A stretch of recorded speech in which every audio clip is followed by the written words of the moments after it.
Welcome to the Tea Huddle with Marisa and Kelly. Your only source for gridiron gossip. If you're interested in the personal lives of celebrities, or if you're interested in the NFL, but mostly if you're interested in the personal lives of NFL players, this is the right podcast for you. So we had our little bi-week mini episode last week, and since our last full real episode, so much has happened, so many updates. So much has happened. So much to cover. I don't even think we're going to be able to get into all of the Travis and Taylor, which so much has happened with them since then, but we'll see, we'll see what timing allows. But before we start on all the gossip and all the off-field shenanigans, in the last 2 weeks, Kelly, bring us up to date on all the football happenings that we've missed.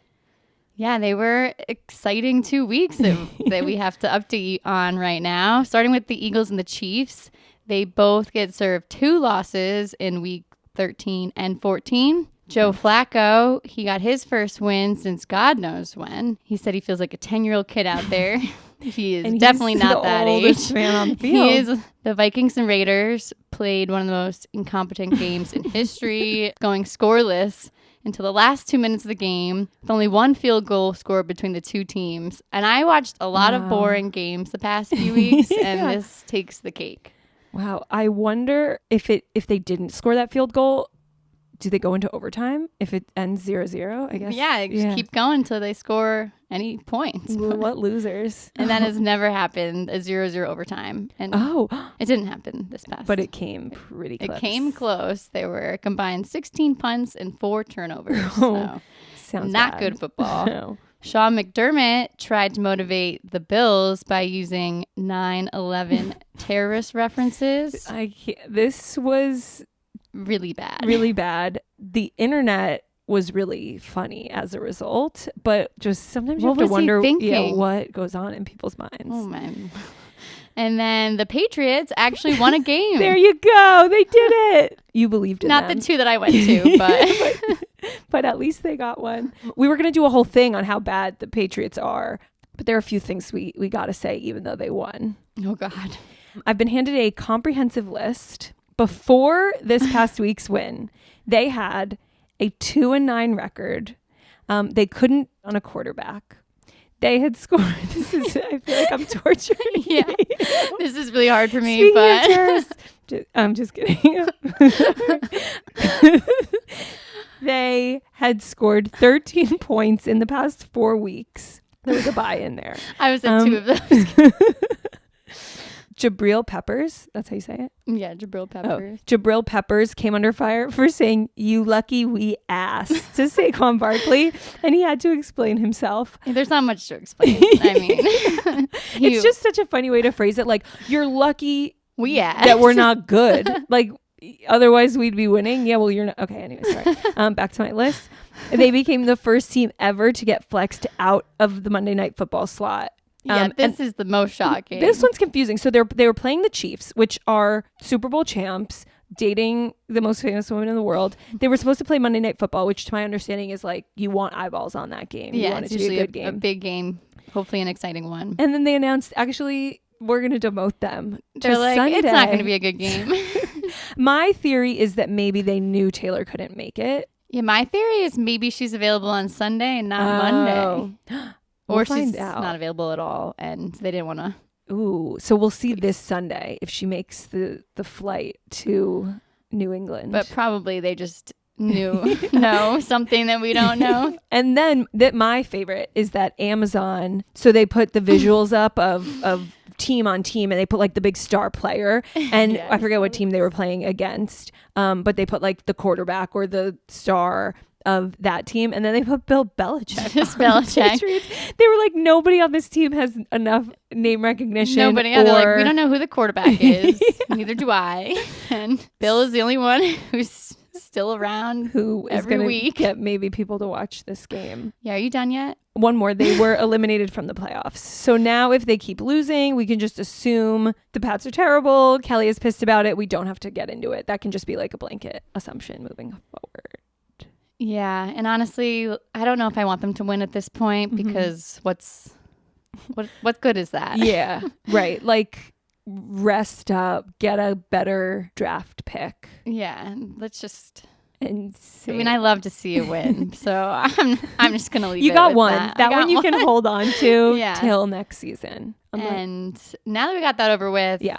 So the top story today is Patrick Mahomes' unsportsmanlike behavior and full meltdown after the Chiefs lost to the Bills on Sunday night. He went full spiral. Full spiral. Let me back up and just explain in Paint case us a picture. Anyone's been living under a rock and did not hear about this or see anything about this. Basically, what happened is the Chiefs were losing to the Bills with 1 minute left in the game, and Travis Kelce, he America's received boyfriend. a ball and then threw a lateral ball to Kadarius Toney, who ran it in for a touchdown, which was an incredible play For the win. for the win. And I thought like that was part of the play call, but I heard that Travis just saw the opportunity and threw the lateral ball, which is a crazy thing to do, and it worked. It was a beautiful spiral because, you know, he was a quarterback back in his day in college. But unfortunately for the Chiefs, touchdown did not count. Play was called back. There was a flag thrown for offsides because Toney stepped over the line of scrimmage. The guy who caught it. Yeah. So in my football education this year, in case anybody's, you know, learning along with me, so the team has to be lined up. They all have to be behind a line. And it's called, that line is called the line of scrimmage. And his foot was over the line. Yeah, before they snapped the ball. So the whole thing doesn't count because I did see they threw the flag immediately when it happened. The play carried out. It's not like it was a late flag. I mean, Travis obviously didn't see it. He was in the zone. He was in the zone. But everyone was upset, especially Patrick Mahomes. Throwing a helmet, screaming, looked like a little eyes watering up there. Yeah, he was a complete monster, like a baby. He did. It was a child's tantrum, is what it looked like. Yeah, and at the end of the game, which really pissed me off, is when he and Josh are doing their what do you call it? They're good games. They're good games. It's my favorite part. Yeah. Well, he did not good game Josh. Patrick did not good game anybody. So bratty. Yeah, he just kept going on and on about like that call was the worst call that ever could have been made. It was a bullshit call. And Josh is like, okay, dude. Yeah, right. And Josh Allen goes in for the embrace, like to do the appropriate mature thing and be like, good game, way to go, whatever. Yeah. And it's a stream of consciousness. Oh, yeah. He's just like, that call was bullshit. That was the dumbest shit I ever saw in my life. Da, da, da. And Josh Allen is just like, Get me out of here. Yeah. And then in comparison, Josh Allen went up to Travis Kelce, who was like very polite. A real man. Yeah. Just very good sportsmanship. Taylor's dad would be pleased. And so to would see Donna. That. So would Donna, yes. Brittany Mahomes, Patrick's wife, was getting in on the shenanigans. She zoomed in on a ref from her box up in the stands and wrote MVP, which was a move that we talked about our very first episode. Yes. Kelly Stafford would go off of when she didn't like a call about how the refs are the real MVPs, like implying that the biggest assist to the other team was not by one of their players, but was by the refs. Yeah, Brittany should have been aware of that. She got bad PR. Kelly got bad PR from that, so don't copy it. No. And I didn't know anything about football during the last Super Bowl. I knew that the Chiefs won and that Travis Kelce had previously had a dating show. That was sort of where it came and went for me. So we've come so far in such a short period of time. But what I remember about the end of that game is that the Chiefs won for a call that was technically right, but that everyone said, like, there's a time and a place. They flagged something that didn't impact the play. So Kadarius Toney stepping over the line, he's not the one that caught the ball. It's not like he had a head start. It's not like he was pulling at somebody who could have caught the ball. Like, while technically it's true that he was not doing what he was supposed to, whatever the words are. Offsides, not standing where he should be. It didn't impact the play. So in a play that decided the course of the game, decided who won, that it was like technically right, but an inappropriate use. So if Patrick Mahomes is throwing a fit about that type of call, did the Super Bowl even count? I know. Are you giving back your Super Bowl? Right? And I think that's why he's now apologizing for being unruly because he's realizing that he can't have it both ways. Yeah, definitely. And if when he was celebrating his Super Bowl win, if the opposing quarterback came up to him and was like, that was bullshit, like you shouldn't have won, he would have, I'm sure, thought that was childlike. Yeah, I think we're learning a lot about him, about how he handles these situations and his overall character, and I'm not impressed. Yeah, like it's easy to come off like a good guy when you're always winning and when everything goes your way. Yeah. But when things don't go your way, you still have to be the better person. Yeah. So room for improvement off the field there, Patty. Note taken. Yeah. Okay, so speaking of one of the Kelce brothers, our next top story is about Travis's brother, Jason Kelce, and some rare bad press. Okay, so this one starts week 12, a few weeks ago when the Eagles played the Bills. They did their tush push, which, Kelly, can you explain what this is, what the controversy, people keep talking about it? The tush push. Yes, it's everywhere in the news. So from a football standpoint, it is part of a quarterback sneak, which is when the quarterback is running the ball. Usually when they're trying to get like 1 yard, there'll be two players behind the quarterback pushing him over the first yard line. And it seems to work for the Eagles and no other team. And I can't fully wrap my head around this because the quarterback sneak has been a thing forever, but the tush push itself is strictly an Eagles. It's like a variation of a quarterback sneak where they're actually pushing the quarterback to gain yards. And I think it's because Jalen Hurts has some pretty thick thighs. It's why they can pull it off well, because no other team can do it successfully, which is interesting. But yeah, teams are upset by it. There's rumors about them banning it. I think because the way that they're pushing each other is dangerous to the opposing team. Okay. Which is where this fight is kind of going. Yeah, this leads us right into the beef of the week. We love some good beef. Sure do, especially when it's about people's tushes. So after that week 12 game between the Eagles and the Bills, they pushed the tush. In that week, Jason Kelce, who we love, not taking sides here, but you know, we'll see where we land at the end. But going into this rivalry, we started on Team Jason. You don't hear anyone fighting with Jason typically. No, so he just our ears perked up. Definitely. So he said that a Bills player, Jordan Phillips, jumped through the line early and hit his teammate Cam Jurgens in a quote unquote bullshit play.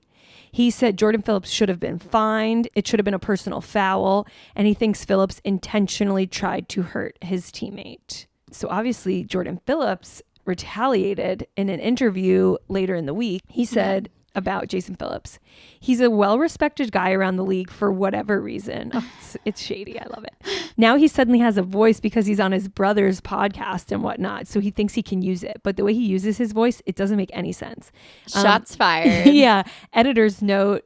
It's a joint podcast. Yeah, brothers podcast. Between Travis and Jason. He said, you look at the tush push, he, referring to Kelce, dives at somebody's knees every play and tries to roll them up. So for him to speak on somebody being dirty, I don't think he has any right or any means to call for a fine when he does a whole bunch of stuff. I think that's kind of crazy for him to even mention that. So this is the part that I do agree with. He said, I'm 335 pounds. How am I going to stop regardless? How do I know the ball wasn't going? You can dish it out, obviously, but can't take it. That's just soft. Ooh. But so I guess what Jason was upset about is that Jordan Phillips slammed into the other guy. But what Phillips is saying is like, he can't, he's got the momentum. Object in motion stays in motion. He's I'm not a big guy. Slowing down. Yeah. Yeah. So yeah, to me, it reads a little bit like you can dish it, but you can't take it. And that's just soft to Jason. Yeah. But I hope they keep beefing. And Jason usually doesn't say much that's controversial, so he must have felt pretty heated. Yeah, heated about this tackle. I feel like to call somebody out by name and be like, he should have been fined. I think he's going after his money. Yeah, that someone's going to like have a bone to pick with that. I think I might be on this Bills guy's side. I don't know enough about the technical. I watched the play. Yeah, I think we're all over the tush push. So we're all on the Bills side here. I watched a video of the play to try to see if I could figure out what they're talking about. it's a little lost on me. I don't really know the technicalities of what's going on, but I agree that just because the play has ended, if this man has started going, he's going to keep going. So yeah. The last thing I have to say about this, it's not relevant at all, but Cam Jurgens, the teammate who Jason Kelce thought was intentionally being harmed, he has his own line of beef jerky that he calls, what is it called? Hold on, wait, let me get it right. Wait, his name is Jurgens. His name is Jurgens, and the jerky is called beef jerky. Beef jerky. You kind of got to do that, I guess. So it fits perfectly in our beef segment. Yes.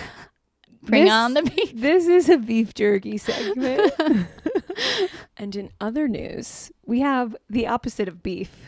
We have some Italian cured meats.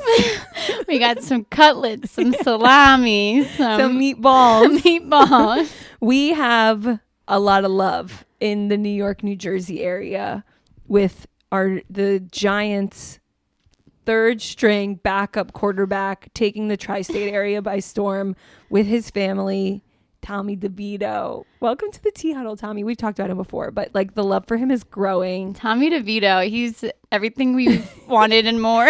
My favorite thing about Tommy DeVito is that every new thing we learn about him, like, okay, so you see this guy's name, you see what he looks like, you see his chain, you know he lives with his mom, he's 20 minutes away from the field, whatever. Yeah.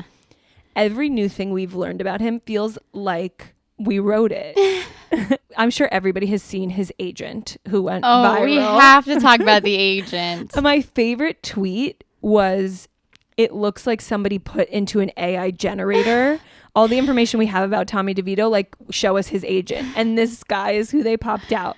Okay, I thought this guy was like made up, like a fake, his cousin Vinny or something, who's like his quote unquote agent, just like in the family. But no, he's a real person. He's a real agent. He has a website. He's wearing a fedora on the field. He did, right? He's on the phone, and the memes about who he's on the phone with Jersey Mike's. He's on the phone. There's nobody on the other end of the phone. He's just like, oh yeah, no, I think he's definitely leaning. I mean, he's a real agent, but I think he's definitely leaning into the theme.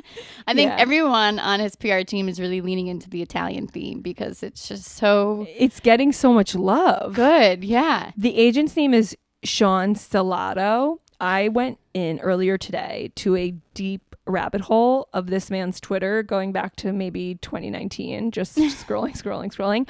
And he has been this through and through. Like his outfits look like Pauly D from the Jersey Shore. The big sunglasses, like he's popping his collar. Selected by Tom. Yeah, it's amazing. It just, you can't get enough. His whole family, everyone's kissing on the cheek. They're kissing him. That's when I was like, okay, this is definitely his cousin Vinny. And then I'm like, wait, what? No, they're like, you're the agent, part of the family. Yeah, exactly. And then I saw that they're all tailgating with like this great Italian spread. One of them for sure has to own an Italian restaurant in the area. I read they gave out 300 chicken cutlets to just people who were tailgating. They were just like, anybody want a sandwich? Come by. His mom's working overtime. He did say his mom makes the best chicken cutlet. I know. It's on my bucket list to have a Mama DeVito chicken cutlet sandwich. Yeah, let's head to Jersey. But he's living his best life. There are videos of him like as like guest bartender out at local New Jersey clubs. He's just, he's like, and he's playing well. Well, also that. Like the Giants won 3 games in a row. He's playing really well. So he's played now 4 games. Four games, right? Yeah. The first game, they wouldn't even let him throw the ball. They made him just a little nervous. He's tiny. And now he's crushing. He looks good. Yeah. Tommy DeVito. He's got confidence. He's got his whole family there. I mean, that has to help. His family is bigger than, and is a bigger group than like if I corralled up every human I've ever met in my entire life. I know, it's the Italian way. Yeah. But they're definitely fishing for like a reality TV show from this, which they absolutely deserve. I'll watch it. Yeah. I'll watch it. And they like yell at each other too. Like it's not all just like meatballs and happiness on this reality show. Like there's going to be some good drama some kissing, there's some fighting. I mean, mostly what I'm rooting for is for your week 3 predictions to be accurate. But if that can't be true, Tommy DeVito to take the Giants to the Super Bowl. Yeah, I don't think that's gonna happen, but He's maybe gonna have the next year. wildest foam party New Jersey's ever seen when he gets home from that Vegas trip. On the Jersey Shore. Yeah, definitely. We got to make this happen one of these years. I got to be invited to that party. Oh, I saw a clip. He won his high school New Jersey State championship at Giant Stadium. Aw. So I'm sure when he's 18 years old, he thought it was just the coolest thing ever that he got to play at MetLife on the field that the Giants play on. And now he is the Giants. He is the Giants. He is their starting quarterback. Yeah, it's great. And crushing it. Definitely. My other favorite tweet, meme, whatever it was that I saw this week is that every football team should have a third string backup quarterback who's like an extreme caricature of whatever the local stereotype of that area is. My God. So how he's just like epitomizes extreme exaggerated New Jersey. Like, wow. We need one of those. I need one of those in Boston. Some Yeah. Ben Affleck type, Dunkin' Donut. I sort of feel like Kirk Cousins is that of Minnesota already. He is. Yeah. Kirk Cousin. Yeah, he is Minnesota. But he's first string, just injured. Anyway, I want. He's technically, I guess, third now. Oh yeah. Okay, so we've got two. We need all the rest of them. Yeah, we're gonna go do some digging on all the other third string quarterbacks out there. Oh, but in the meantime, give us more DeVito. And it looks like we have another arrest on our hands. It's time for Step out of the car. Step out of the car, Wes Phillips. Step out of the car. Wes Phillips, the offensive coordinator for the Minnesota Vikings. We're getting a coach this a week. coach. He's up Exciting. to no good. He got a DUI during his bye week. He still traveled to Vegas for week 14. Wes Phillips, he's the son of former NFL coach Wade Phillips and the grandson of another former head coach, Bum Phillips. So I feel like they're being a little lenient on him here because he's an NFL coaching Nepo baby. Yeah, he's a Nepo baby It who knows no probably bounds. should be getting in more trouble than he It is. kind of seems that way. So he was stopped by Minnesota State Patrol at 9:45 p.m. last Friday night. He showed signs of impairment, and after a breathalyzer, it showed his blood alcohol content was 0.10, which is over the 0.08 legal limit. He was released at 1:26 a.m. that morning after posting a $300 bond, and then the next morning got on a flight with his team and flew to Vegas for the game. He has an initial court appearance scheduled for December 21st. Merry Christmas. Merry Christmas. Nothing gets you in the holiday spirit like a scheduled court appearance. Yeah, I'm just shocked that he was still able to travel. Travel, coach, performed his 'cause I can see, duties as normal. When you have all these players looking up to you, how do they respect you after that? Definitely. Like, you're the one who should be telling Yeah, you them have. not I hope to he do had that. like a big apology for So to everybody. Tuesday, he did make a statement. He said, I mean, it's sort of a half-ass, but he said things like this happen. When they happen, there can be some times when you feel like crawling into a hole. But the only way I know how to do it is to face it one day at a time, go back to work and do everything I can do, not make it right, but learn from it and grow. Okay, I take it back, actually. That's pretty good. That's sort of what, I mean, like, that's the right that's thing to pretty good. say, I guess. If you're able to go back to work, it's nice. Yeah. Some people can't, like, it must have been 8 hours between when he got out of booking and got on the team He must flight. have not felt that great. Definitely. Or he was still a little tipsy. Might have helped it all go a little smoother. I don't know.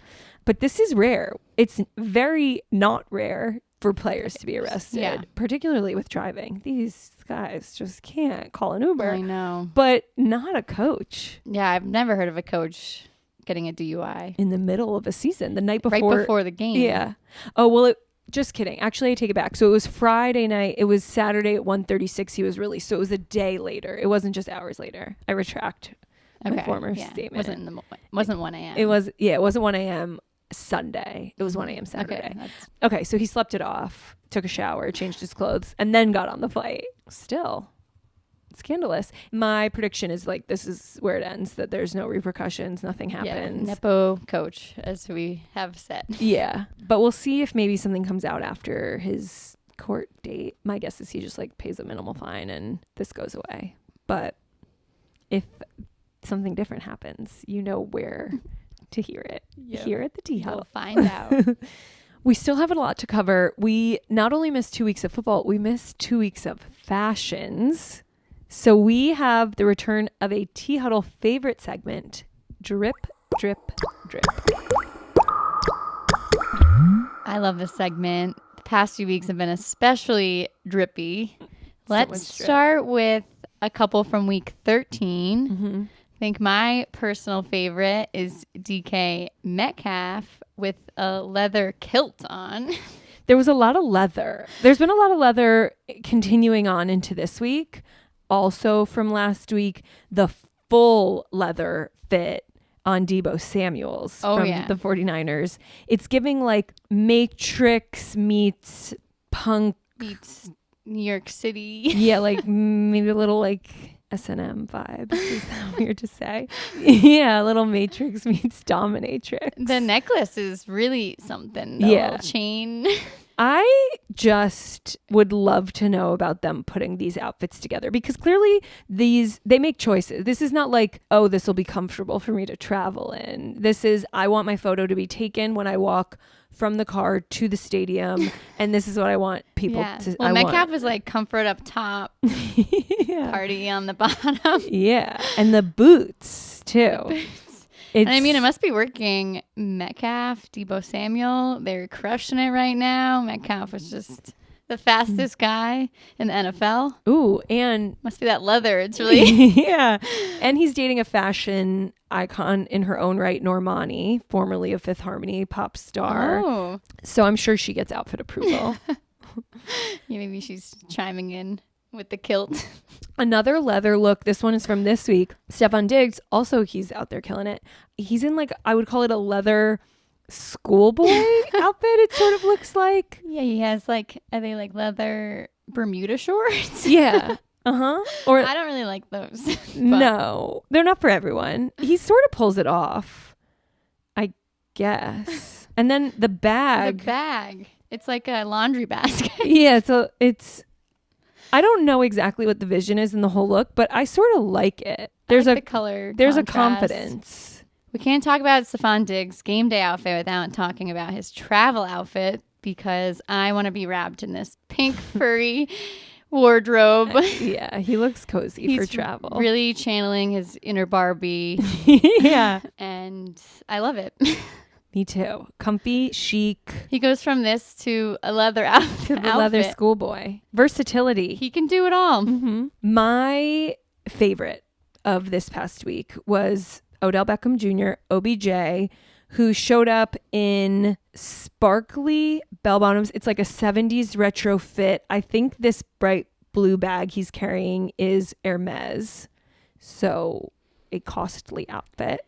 OBJ never disappoints. He's no. always the best dressed. Very drippy. I think he's wearing Louis Vuitton shoes, a fur coat, his Rams Super Bowl ring, which I think we saw a clip at the same time that he loves to tell people in the locker room that he has a Super Bowl ring. Yeah. He's like, as someone who has a Super Bowl ring, they're like, we know. So he had to wear it just in case maybe somebody forgot. Don't lose that. I love the look. He looks like I'm going to crush it on the field and then do a little disco clubbing after. I love anything disco like. So nice work, OBJ. Mm-hmm. On Sunday, the day of the Chiefs game, it was the 3-year anniversary of Evermore, Taylor Swift's 9th studio album. Ooh. And Evermore vibes are like earthy, woodsy, flannel, corduroy vibes. And Travis Kelce walks into the game giving Evermore. Yeah, and this is like the third time that he has worn outfits potentially inspired by Yes. her albums, and I feel like at this point, like it has to be true. Definitely. And she is known, among many other things, for like Easter eggs and for everything having hidden meaning. Everything she does is calculated and with intention. And he was dressing for Evermore's anniversary, and I won't be convinced otherwise. Even though I liked the joke that he looks like is it Jackson from Gilmore Girls? 'Cause I love that Yeah. show. It is the Definitely. same look. Yeah. But he kept the outfit on all pregame, postgame. They went to their Christmas party. We're gonna. Yes. They Have to mention it. They went out to a party after the game, which is kind of wild after the loss, but yeah, he seemed like he was in good spirits. She took the Chiefs sweater off, but she was wearing the same rest of the so outfit. they went straight there. Yeah. Evermore themed. Mm-hmm. She was giving Reputation. He was okay. Sorry. Anyway, back to our. Next up, we have Brock Purdy, who is also rocking the Coles theme this season. He's following in Kirk Cousins' footsteps as being just like a wholesome, bland quarterback. Yeah, he is pretty much all those things. But we have to throw in a Coles reference definitely, here. Definitely the unofficial sponsor of your favorite. Because Kirk can't vanilla. play, someone else has to wear Coles. Definitely. Or else they're gonna go out of business again. A couple more we have to mention. Lawrence Guy on the Patriots, wearing not just a Christmas sweater, a Christmas Story leg lamp Christmas sweater. I liked that one. Loved it. Very festive. Tommy DeVito, who we've already covered how much we love him, is wearing a fuchsia tie-dye like fluffy jacket. Me too. It's very like comfortable yet psychedelic. Fly. Yeah. We saw a tweet that said this guy would definitely get strangled 3 episodes into The Sopranos. Probably true. And then star of the show, week after week, showing everybody else out, is linebacker from the Browns, Jeremiah Owusu-Koramoah, who shows up in traditional Ghanaian wardrobe. He's definitely the winner. He has been consistent in his wardrobe. It's so perfect. It's beautiful, very traditional. This week, he looks like he sort of incorporated some more modern elements, but still repping Ghana as he does every week. I love it. It must be like effort in his week to plan these outfits, but it's paying off because he looks amazing. I like the one where he has the elephant with the chain necklace with the elephants on it. In the full black. Oh, yeah, the full black. A lot of gold. He's got the hat on. It's just so good. The shoulder showing. Matching accessories every week. This purple. The purple. I know, too bad he doesn't play for the Vikings. Because yes, it would be very on brand. What team did I say he plays for? The Browns. No, the Browns don't have good colors. He could be doing so much more with the purple one. His hat, has Africa on it. Oh yeah. Jeremiah wins. He wins the drip. He's the drippiest man of the week. And that brings us to the final goss. Final goss. We have to start the final goss just very briefly talking about Tom Brady and Irina Shayk, because they were spotted together again, and we haven't talked about them since episode 1. Way back. And I can't believe they've rekindled their romance, potentially. We heard they were done for. And then in Miami this past weekend for Art Basel, he was seen pulling up and her getting into his car. TMZ caught them. So I was like, oh my God, they're back together. It's official. But then later that night, he was seen at some billionaire investment guy's party in Miami with Leonardo DiCaprio and was apparently spending a lot of time with a tiny blonde. That's not my words. That's what the post said. So and maybe they're just friends, but... Yeah. He was seen walking the blonde woman out of the party, but they exited separately. Okay. Which could mean that it was a decoy or not. Hoping we find out more about Tom and Irina this upcoming week. Definitely. But that's not our main goss this week. We have something even juicier. Definitely. This is my favorite story of the week. It's pretty good. The Jaguars filed a lawsuit against a former employee, Amit Patel. He was the manager of financial planning and analysis, who allegedly stole more than $22 million from the organization. That's insane. Between September 2019 and February 23, when he was finally fired by the team. Oh my God. The Jags, they can't put a team together. They can't put the back office together. A disaster. He used the money to fund online gambling, pay for private travel and accommodation for himself and friends, as well as sporting tickets, acquire a new Tesla car, Nissan pickup truck, purchase cryptocurrency, buy a property in Ponte Vedra Beach, Florida, and bought a Patek Philippe Nautilus. I don't know how you say it. Some fancy watch that costs over $95,000. He funded all of that. That is insane. $22 million. Without being noticed. For, how many years is 4 that? years. 4 years? That's insane. It's giving George Santos vibes. Oh, yeah. Using fraudulent funds to fund just like your lifestyle. Lavish nonsense. Yeah, Jack's gonna get it together. They need some better internal controls. Counting joke there. Anybody know? Anyone out there? I don't know, but I like it. Apparently he did this via the team's virtual credit card, VCC system, stealing millions of dollars over the 4-year period. He was the sole administrator of the VCC system for the Jaguars. So they were like, you're in charge of this system. And he was like, okay, amazing. Yeah. Now I have $22 million. This is my own credit card. Yes. Yeah. No one's checking. Yes. It says that to hide his fraudulent VCC transactions, he identified legitimate reoccurring transactions such as catering, airfare, hotel charges, and then duplicated those transactions or like changed the month that they were being filed or inflated them.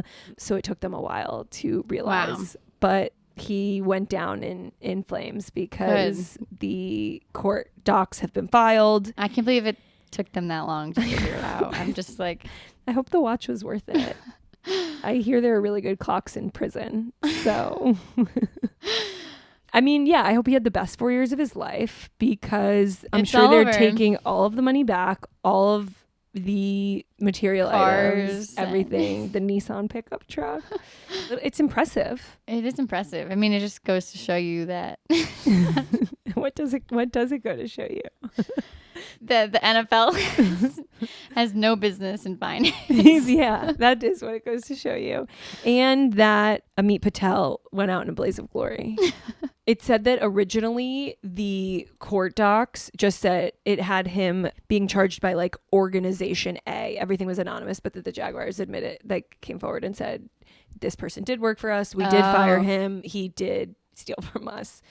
Wow. So all the information was public before they knew who the organization was. But spoiler alert, it was the Jags. Think of what else they could have done with $22 million. I know. All paid the for better players right now, and coaching and yikes. Better catering. Well, we will keep an eye on this fraudulent drama, more arrival outfits, more DUIs. Hopefully not. And the upcoming playoff picture. Is that what you say? Playoff picture? It's going to be great. And tune in next week for our special holiday episode. Ooh, it's going to be so fun. But until then, stay juicy.